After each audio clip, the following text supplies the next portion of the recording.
2024-25 অর্থ বছরের কেন্দ্রীয় বাজেটকে স্বাগত জানিয়েছেন ঊনকোটি জেলা সদর কৈলাসহরের নানা পেশার মানুষ। বাজেটকে কৃষক, মধ্যবিত্ত, কর্মসংস্থানমুখী বাজেট বলে আখ্যায়িত করেছেন সমাজের বিভিন্ন অংশের মানুষ।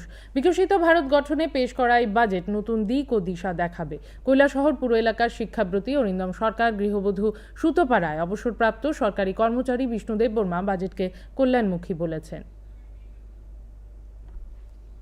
শিক্ষাক্ষেত্রে এবং কৌশল বিকাশের ক্ষেত্রে কর্মসংস্থানের সুযোগ সম্প্রসারণের ক্ষেত্রে যুগান্তকারী সিদ্ধান্ত গৃহীত হয়েছে।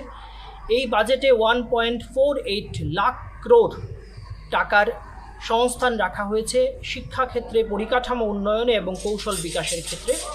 এটি ভারতবর্ষের কর্মসংস্থান সৃষ্টির লক্ষ্যে এক যুগান্তকারী সিদ্ধান্ত বলে আমি বিশ্বাস করি। কেন্দ্রীয় অর্থমন্ত্রী কর্তৃক উত্থাপিত কেন্দ্রীয় বাজেটে গরিব, মহিলা, যুব, অন্নদাতা এই 4 শ্রেণীকে বিশেষ গুরুত্ব দেওয়া হয়েছে। বাজেট প্রস্তাবে কৃষিতে কর্মসংস্থানে ও দক্ষতার বিশেষ জোর, যা ইতিবাচক দিক। স্ট্যাম্প ডিউটি কমিয়ে মহিলাদের সম্পত্তি কেনার ক্ষেত্রে ছাড় দিচ্ছে কেন্দ্রীয় সরকার।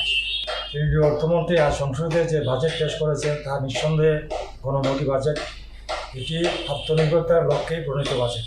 এর বিশেষ দিকগুলি হল, প্রধানমন্ত্রী আবাস যোজনা আরও 3 কোটি বাড়ি হবে। কর্মসংস্থান দক্ষতার বিশেষ জোর দেওয়া হয়েছে।